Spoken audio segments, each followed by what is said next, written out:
बिस्मिल्लाहिर्रहमानिर्रहीम और अस्सलामुअलैकुम। 27 मई और पाकिस्तान में मंगल की शाम। आज की अहम तरीन खबरों में सबसे पहले आपको बताएंगे कि आसिम मुनीर साहब को फील्ड मार्शल किसने बनाया। जी हाँ, आप गुमान करते होंगे कि इसके पीछे अमेरिका बहादुर होगा या सदर ट्रंप खुद से होंगे या शायद सऊदी अरेबिया का काम हो या शायद रशिया का काम हो या शायद शरीफ ख़ानदान का या जरदारी साहब का। शरीफ ख़ानदान में नवाज शरीफ चाहते हों, मरीम नवाज, शहबाज शरीफ, या फिर आपको लगता होगा कि मिलिट्री के अंदर से लोगों ने कहा होगा कि इनको फील्ड मार्शल बना दें। तो हम आपको बता रहे हैं कि आपका ये सारे का सारा गुमान जो है वो गलत है।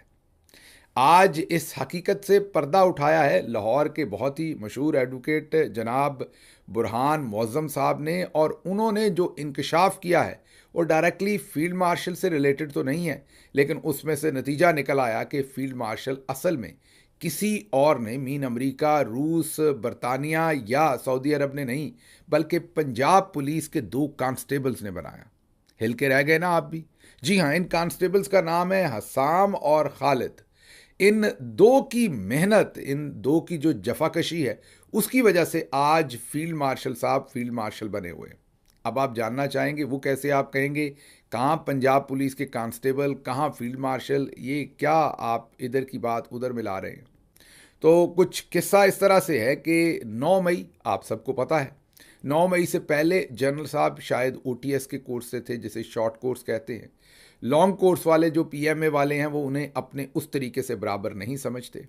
तो इस सिचुएशन में फिर मजबूरन 9 मई करना पड़ा, क्योंकि 9 मई ना होता तो फौज के अपने इदारे पर उस तरीके से हमारी ग्रिप ना होती, उतनी मजबूती हमारी ना होती। अब जाहिर है 9 मई के बाद ही हमें सारी ताकत मिली, और उसी ताकत से फिर हमने इलेक्शन लूटा, उसी ताकत से हमने अदलिया को लूटा, उसी ताकत से फिर हमने 26वीं तरमीम करवाई, उसी ताकत में हमने अपने आप को एक्सटेंशन दिलवाई, और उसी ताकत ने अब हमें इस काबिल बनाया कि फॉर्म 47 की हमने जो हुकूमत अपने हाथों से इस सारे 9 मई के बाद इंस्टॉल करने में कामयाब हुए, तो फिर हम फील्ड मार्शल का बैज, ओहदा, स्टार जो है वो अपने लिए खुद ही अपने अर्दली को कह के लगवाने में हम आखिरकार कामयाब हुए। तो फिर सेहरा तो 9 मई को जाता है। अब 9 मई जो है वो 2 नातवां कंधों के ऊपर खड़ा है। आपको भी यकीन नहीं आएगा, लाहौर के और पंजाब के ओवरऑल 49 केसेस। लाहौर के अंदर जो कोर कमांडर और इधर उधर जो हमले हुए, जो बनाया गया जना हाउस का, और 14 केसेस, और दूसरी तरफ 49 जो केसेस हैं, मुकदमात हैं, वो सिर्फ 2 गवाहों की बेस पर बने हुए हैं। जी हाँ, आप दुरुस्त सुन रहे हैं। एक का नाम कांस्टेबल हसाम है और दूसरे का नाम कांस्टेबल खालिद है। गुजरांवाला में इन्हीं की गवाही पर सजा हुई, लेकिन मियाँ वाली के जज ने जब इन्होंने गवाही दी तो इनको झूठा करार दे दिया, कहा कि ये झूठी गवाही दे रहे हैं, तो इनकी गवाही पर वहाँ सजा नहीं हुई। ओवरऑल पंजाब में एक और कर दीजिए, हाफ सेंचुरी तो कीजिए ना, एक और मुकदमा कीजिए और उसके अंदर हसाम और खालिद को ही रखिए आप गवाह।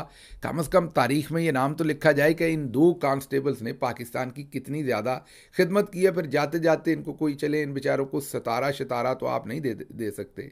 वो जो ख़वातीन के दुपट्टों पे सलमा सितारा लगता है वही दिला दीजिएगा इन्हें, ऊपर वाला सितारा तो आप नहीं देंगे इनको, क्योंकि कांस्टेबल है ना बेचारे। ये तो आपको पता है कि बेचारों को, हम तो जिस तरीके से यहाँ गरीब और अमीर का फ़र्क है, ऐसे ही कमीशन और नॉन कमीशन का फ़र्क है, ऐसे ही सीएसएस और नॉन सीएसएस का फ़र्क है। तो इन बेचारों के हिस्से में तो कोई सितारे शितारे तो आने नहीं हैं। तो बहरहाल अब इशू ये है कि जो इंसदाद दहशतगर्दी अदालत लाहौर में उमर सरफराज चीमा और डॉक्टर यास्मीन राशिद की ज़मानत की समाअत में प्रोसिक्यूशन ने एक बार फिर रिकॉर्ड पेश नहीं किया। उन्होंने कहा है कि हमें तैयारी करने का मौका चाहिए, हमने तैयारी करनी है। एक तरफ हम आपके सामने, हमने रातों रात फील्ड मार्शल हम बन गए, सारी तैयारी थी हमारी, कानून में उसकी जगह थी नहीं थी, नोटिफिकेशन हुए, और अभी जो छड़ी दी गई थी उससे पहले ही जनरल साहब 5 के 5 सितारे लगा के वर्दी पहन के, मेन जो आपके सदर पाकिस्तान हैं, उन्होंने इस टाइटल को अभी अवार्ड नहीं किया था, उससे पहले ही हम 5 सितारा वर्दी पहन के सामने खड़े थे, उसकी तैयारी मुकम्मल थी। लेकिन 2 साल हो गए हैं, अभी तक 9 मई के केसेस में पुलिस की तैयारी मुकम्मल नहीं है, उन्हें अभी और टाइम चाहिए। हम पूरा इंडिया तबाह कर देने लगे थे, उसकी हमारे पास तैयारी थी। हम ये क्लेम करते हैं कि इंडिया तकरीबन हमने तबाह कर दिया था, बस ऐसे ही हमारे हाथ से बच गया। तो लेकिन 9 मई की हमारे पास तैयारी अभी पूरी नहीं है। तो इसलिए ये वो दो बेचारे हसाम और खालिद कांस्टेबल हैं जिनके कंधों पर 49 केसेस हैं। उनमें कोई गिरता जा रहा है कंधों से, कोई जैसे सितारे होते हैं कंधों पर, कोई गिर रहा है, कोई लग रहा है। तो बहरहाल अब देखते हैं कि ये मामला कहाँ तक जाता है, लेकिन आपको हमने ये इत्तला देनी थी कि असल में हसाम और खालिद हैं जिनकी वजह से आज हम फील्ड मार्शल हैं। अगर वो ना होते तो आज ये मामला यहाँ तक कैसे पहुँचता। अच्छा जी, अगली खबर आपके सामने रखनी है कर्नल बासमती। आपने चावल खाए होंगे, अगर नहीं तो आप किसी भी CST पे चले जाएं या कहीं से भी आपको वैसे दूसरे स्टोरों से भी मिल जाएंगे कर्नल के बासमती चावल। कर्नल के बासमती चावलों के बाद हाजिर खिदमत है कर्नल सोशल मीडिया वाले। जी हाँ, सोशल मीडिया का ज्ञान देने के लिए अब एक नए कर्नल साहब को उतारा गया है। कर्नल साहब ऐसे चुने गए जिनकी पर्सनालिटी ज़रा थोड़ी बेहतर हो, क्योंकि लग रहा है कि ये मार्का जो है वो एयरफोर्स के जनाब वाइस एयर मार्शल औरंगज़ेब साहब का मुकाबला करने के लिए इनको लॉन्च किया गया है। इन्होंने एक स्कूल के अंदर भारी भरकम किस्म की तकरीर की। जनरल से कर्नल तक तो हम आ गए। टेक्नोलॉजी ट्रांसफ़र की हमारी स्पीड बहुत तेज़ है, आप गौर कीजिए। इसको कहते हैं ट्रिकल डाउन इफेक्ट। ऊपर हमारे जनरल शरीफ साहब कॉलेज और यूनिवर्सिटीज़ में जाते हैं, तो नीचे कर्नल साहब अब स्कूलों में जाना शुरू हो गए हैं। पहले तो वैसे जनरल साहब ने स्कूल से काम शुरू किया था, लेकिन अब उनकी तरक्की हो गई है क्योंकि वो जनरल हैं। तो वो कहते हैं कि अब मामलात हालात साजगार हैं तो मैं खुद जाऊंगा यूनिवर्सिटीज़ और कॉलेजेस में, तो कर्नल साहब जो हैं वो स्कूलों को डील करेंगे। कर्नल साहब ने स्कूल में कहा क्या, ये पहले सुनिए, फिर हम इनसे कुछ सवालात पूछते हैं। अगर जान की अमान पाएंगे तो हम नहीं, जान की अमान हमें पता है, लेकिन चलें फिर सवालात पूछते हैं। तो ये ज़रा कर्नल साहब ने वहाँ क्या फरमाया, सुनिए। टॉक एप्लीकेशंस बनी हुई हैं, इनके ऊपर जो चीज़ नज़र आती है वो असल में उस तरह नहीं है। तो ये मेरी बच्चों से भी गुजारिश है और मेरे उनकी वालदैन से भी गुजारिश है कि सोशल मीडिया का जो एक ज़ाहिरी चमक नज़र आती है, ये असल चमक नहीं है। इसके अंदर बहुत सी गलत इक़दार छुपी हुई हैं जो अभी तक आपको एहसास नहीं होता, लेकिन जैसे वक्त के साथ आप बढ़ के आगे पहुंचेंगे आपको एहसास होगा कि ये सब झूठ है। इसके अंदर दिखाई गई चीज़, इसके अंदर दिखाया हुआ कंटेंट इस मुल्क की तरक्की के अंदर कभी काम नहीं आ सकता। तो अपने अंदर शऊर पैदा कीजिए, अपने अंदर तालीम के साथ तरबियत को आम कीजिए। सच और झूठ में फ़र्क, हक बात के लिए खड़ा होना और सच्चाई के लिए दिलो जान की कुर्बानी दे देना। जी, आपने सुन लिया सोशल मीडिया के फ़वाइद, सोशल मीडिया कितना बड़ा ईवल है, सोशल मीडिया कितना बुरा है। अपने बच्चों को बचाएं, आपकी तरबियत कहीं ख़राब ना हो जाए या सोशल मीडिया आपकी की हुई तरबियत को ख़राब ना कर दे। मतलब अगर आप दही जमाएं और उसको ठंड लग जाए दही को, तो दही नहीं जमता ना। तो इसी तरह से वो बता रहे हैं कि बच्चे की तरबियत अगर आप कर रहे हैं तो सोशल मीडिया ना कहीं टकरा जाए। अच्छा, अब मुझे ये नहीं समझ आ रही कि कर्नल साहब सच बोल रहे हैं या DG ISPR साहब सच बोल रहे हैं, क्योंकि अभी चंद दिन पहले ही तो वो इन्हें social media front line warriors कह रहे थे। सोशल मीडिया को अभी चंद दिन पहले तो वो तमाम पार्टीज़, तमाम पाकिस्तानियों को मुबारकबाद दे रहे थे कि सोशल मीडिया के ऊपर जिस तरीके से बयानिए की जंग लड़ी। फिर चंद दिन पहले ही तो ट्विटर को बंद से खोला गया है। तो ये समझ नहीं आई कि ये 4 दिन में क्या माजरा हो गया, जंगल का जंगल फिर से हरा हो गया। तो ये हमें समझ नहीं कि कर्नल साहब कर क्या रहे हैं, क्या क्या रहे हैं। ज़ाहिर है कर्नल साहब यूनिफॉर्म में हैं और ये लेक्चर वो किसी फ़ौजी एकेडमी में तो दे नहीं रहे, किसी स्कूल में दे रहे हैं। तो फ़ौज की इजाज़त के बगैर ये जो नया बयानिया है, ये जो ज़ाहिर है ISPR की इजाज़त के बगैर ये काम नहीं हुआ होगा। तो ये DG साहब किस काम पे लग गए हैं। तो अब हम ज़रा थोड़ी सी हमने गौर की कि चले पूछ लेते हैं ये मामला है क्या। तो जंगी हालात में तो इसी सोशल मीडिया की तारीफ़ की थी, तो क्या वो झूठ था या वो एक सच था। आप पहले से शैतानी मीडिया कहते थे, डिजिटल दहशतगर्दी का दौर शायद अब दोबारा वापस आने लगा है, शायद वही टर्म आपने दोबारा कॉइन करनी है। अब सोशल मीडिया क्या झूठ बोलता है, क्या नहीं बताता, या कौन सा ऐसा सच है जो नहीं बताता जो आप चाहते हैं कि बताए।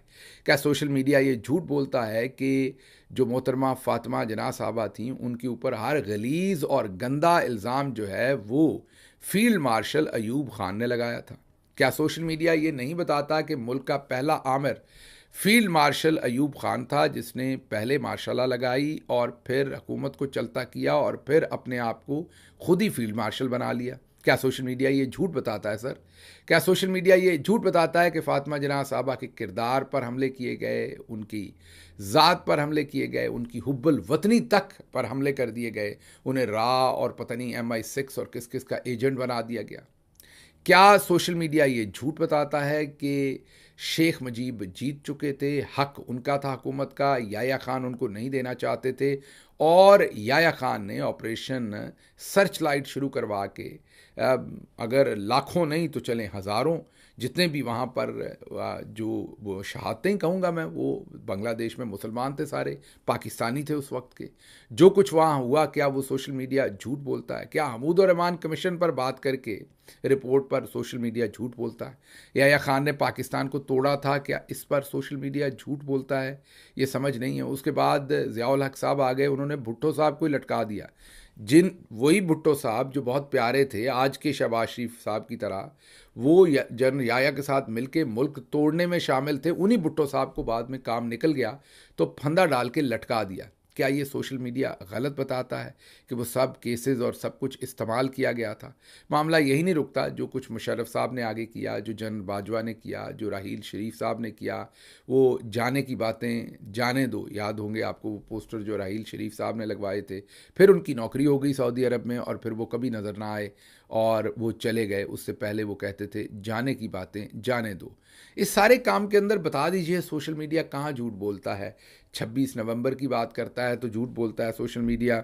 सोशल मीडिया इलेक्शन लूटने की बात करता है, जो लूटा गया। फॉर्म 47 की बात करता है सोशल मीडिया।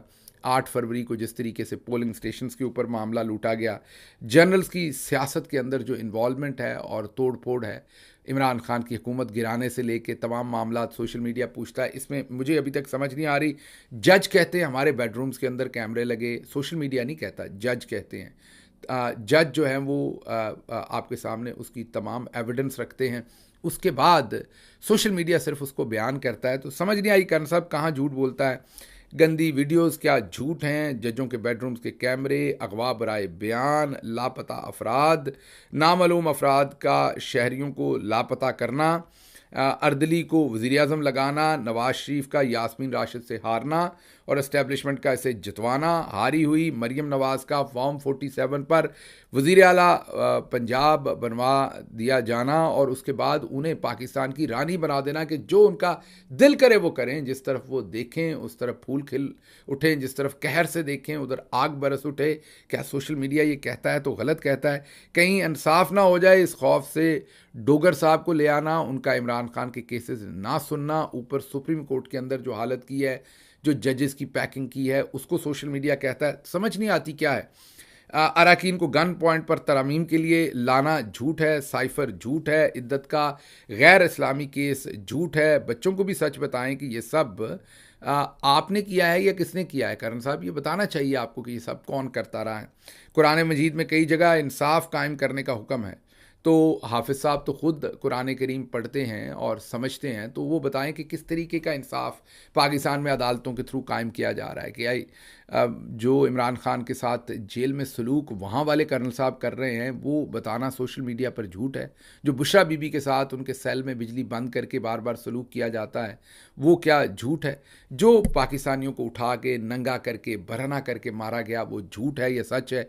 तो हमें समझ नहीं आई कि ये सब कुछ क्या है। लेकिन कर्नल साहब अब नई तरह से, कर्नल बासमती के बाद हमारे कर्नल सोशल मीडिया वाले जो हैं वो अब टिक टॉक के ऊपर टिक टिक कर रहे हैं और वो एक नया बयानिया दे रहे हैं कि सोशल मीडिया से परहेज़ करें, आपके बच्चों की कहीं तरबियत ख़राब ना हो जाए। बात वैसे वो ठीक कर रहे हैं क्योंकि वो तो यही चाहते हैं कि जो हम कहें उसी को सच माना जाए। तो सोशल मीडिया देखेंगे तो बच्चे सवाल पूछेंगे, तो आपके बच्चे कहीं सच ना जानना शुरू कर दें।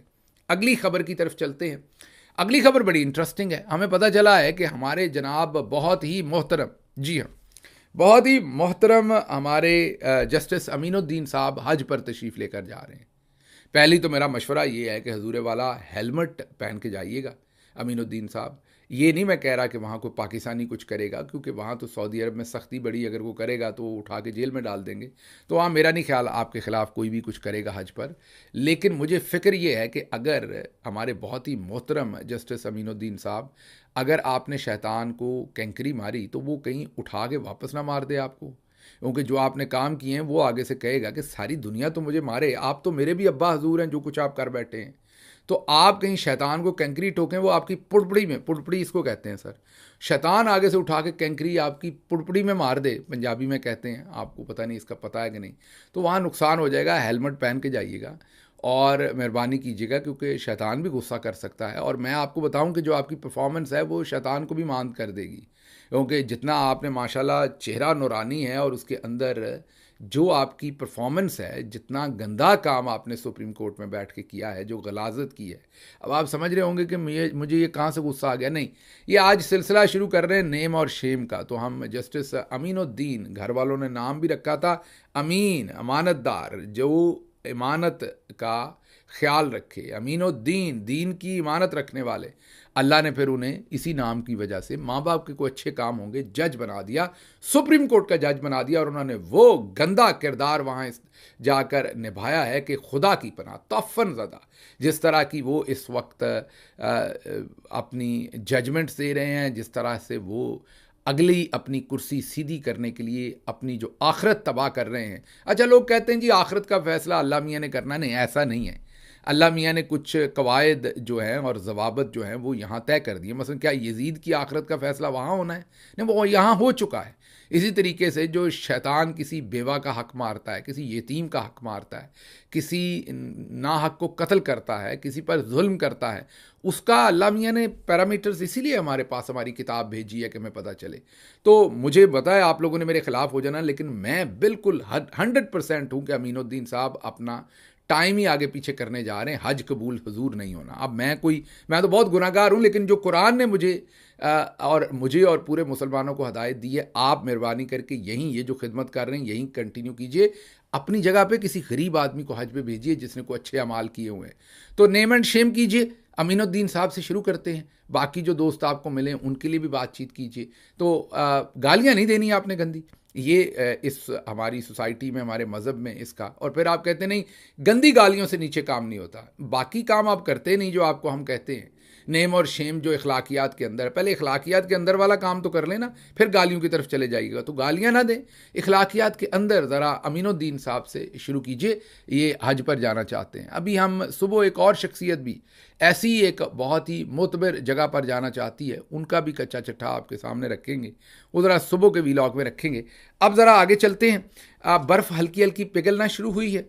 पाकिस्तान तहरीक इंसाफ के लोग अब बाहर निकलना शुरू हुए हैं 26 नवंबर को, क्योंकि कर्नल साहब तो कर्नल बासमती राइस वाले जो चावल वाले हैं, जो सोशल मीडिया पर अब हमें भाषण दे रहे हैं, वो कर्नल बासमती वाले जो हैं वो तो हमें ये बता रहे हैं कि सोशल मीडिया बहुत बड़ा इल है। हालांकि उसी सोशल मीडिया ने हमें बताया था कि 29 नवंबर को जब वहाँ शहरी पहुँचे थे तो उन्हें हमारे फ़ौजी जवानों ने कहा था कि आप बस इस पॉइंट से पीछे चले जाएं, फ़ौज आपको कुछ नहीं कहेगी। और वो सारे लोग उस पॉइंट से पीछे चले गए थे। शाम में फिर उनके सरों में गोलियां उतार दी गई थी। अब सोशल मीडिया ना होता तो कौन बताता कौम को ये, लेकिन हमारे कर्नल बासमती वाले कहते हैं कि ये बात दुरुस्त नहीं है। बहरहाल उसके बाद ज़रा एक आप खौफ कहें, हरास कहें, बल्कि खौफ हरास से बेहतर ये है कि सख्ते में थी कौम के ये क्या हो गया है। तो लेकिन अब बर्फ़ पिघल रही है। विमेन विंग ने आज लाहौर के अंदर एक एहतजाजी मुजाहरा किया है। उसके साथ साथ पीटीआई की जो विमेन विंग है, और उसके साथ साथ इस्लामाबाद हाई कोर्ट के बाहर भी एहतजाज हुआ है कि अदालतों को रिहा करो। इसी तरह से लाहौर हाई कोर्ट के अंदर इमरान खान के 9 मई के 8 मुकदमात में ज़मानत की समाअत होनी थी। जस्टिस शहबाज रिजवी की सरबराही में बेंच ने समाअत की। सरकारी वकील ने तफ्तीश के लिए और वक्त मांगा है, लेकिन सलमान सफदर ने कहा कि पॉलीग्राफिक टेस्ट जो है, पॉलीग्राफिक टेस्ट जो है और ज़मानत का आपस में कोई लेना देना नहीं है। अदालत फ़ैसला फौरी इसके ऊपर फ़ैसला करे और उनकी रिहाई जो है उसका अहकामात दिए जाएं। लेकिन अदालत बेचारी मजबूर है, कर्नल बासमती वाले उधर भी कोई ना कोई होंगे, चलें उधर कर्नल नूडल वाले होंगे या कोई और होंगे, बासमती नहीं तो इसलिए उन्होंने जस्टिस शहबाज रिजवी साहब और दूसरे मुअज़्ज़ज़ जज साहबान को कहा होगा कि अभी जाने की बातें जाने दो, मतलब कि अभी फ़ैसला नहीं करना। तो शुक्रिया राहील शरीफ से उन्होंने काम शुरू किया होगा। ये मैं राहील शरीफ साहब को इसलिए लाया हूँ कि भूलिए मत किसी को भी, ये जो रिटायर्ड होके इस दुनिया से जाके हमारे माशरे में के जी भी काम में मोतबर बना दें। हाँ, गाली गलोच किसी को ना करें, किसी की एहतराम में कमी उस तरह से किसी से ना करें, लेकिन जो उन्होंने करतूतें की हुई हैं वो ज़रूर सबके सामने रखें। तो एक एक करके ये जो हमें अल्लाह मियाँ ने शगुफ़े दिए हुए थे, जो अपने आप को बहुत ही मोतबर समझते हैं और स्टार्स लगा के फिरते हैं, एक एक करके बात करेंगे कि किसने कौम के साथ क्या किया हुआ है, क्योंकि ये कौम का जानना बहुत ज़रूरी है। कर्नल साहब अपनी जगह सही हैं, हम अपनी जगह सही हैं, देखते हैं अवाम के दिल में किसकी बात उतरती है, क्योंकि एक बात तय है, कौन निकलता है इस दिल में उतर जाने के बाद, और इस वक्त दिल में उतरा हुआ है इमरान खान। मुझे यहाँ से इजाज़त दीजिए। अल्लाह आपका हामी और नासिर हो। पाकिस्तान जिंदाबाद।